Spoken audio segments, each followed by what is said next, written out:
যেরকম শফিক সাহেবের সিটে যদি জোটবদ্ধ নির্বাচন করি আর সঠিক শফিক সাহেবের সিটে যদি আমি বলি এটা আমাকে দেন, এটা মনে করি একটা ধৃষ্টতা।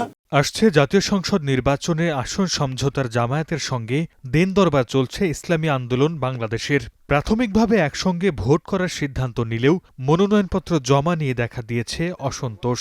জামাত এখানে নির্বাচন করছে কবে জানি না, 91-তে না জানি কত সনে নির্বাচন বা 96-তে করতে পারে, এরপরে জামাত নির্বাচন করছে। এখানে আমাদের বাড়ি, আমাদের জন্ম, এখানে চাই কিভাবে? তাহলে জোট করতে আসছে না ফাইজলামি করতে আসছে এখানে? আসন সমঝোতার কথা বললেও বরিশালের সবকটি আসনেই প্রার্থী দিয়েছে জামায়াত। বরিশাল 1 আসনে ইসলামী আন্দোলন বাংলাদেশের প্রার্থী রাসেল হাওলাদার, জামাত ইসলামীর কামরুল ইসলাম খান।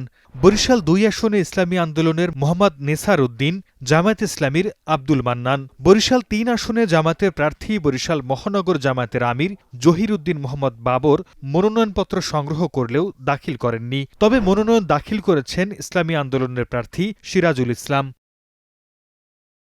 বরিশাল 4 আসনে ইসলামী আন্দোলনের সৈয়দ ইসহাক মোহাম্মদ আবুল খাইর, জামায়াতের মোহাম্মদ আব্দুল জব্বার। বরিশাল 5-এ ইসলামী আন্দোলনের মুফতি ফয়জুল করিম, জামায়াতের সহকারী সেক্রেটারি জেনারেল মোয়াজ্জম হোসেন হেলাল এবং বরিশাল 6 নম্বর আসনে ইসলামী আন্দোলনের সিনিয়র নায়েবে আমির মুফতি ফয়জুল করিম এবং জামায়াতের জেলার সেক্রেটারি মাহমুদুন নবী মনোনয়নপত্র দাখিল করেছেন।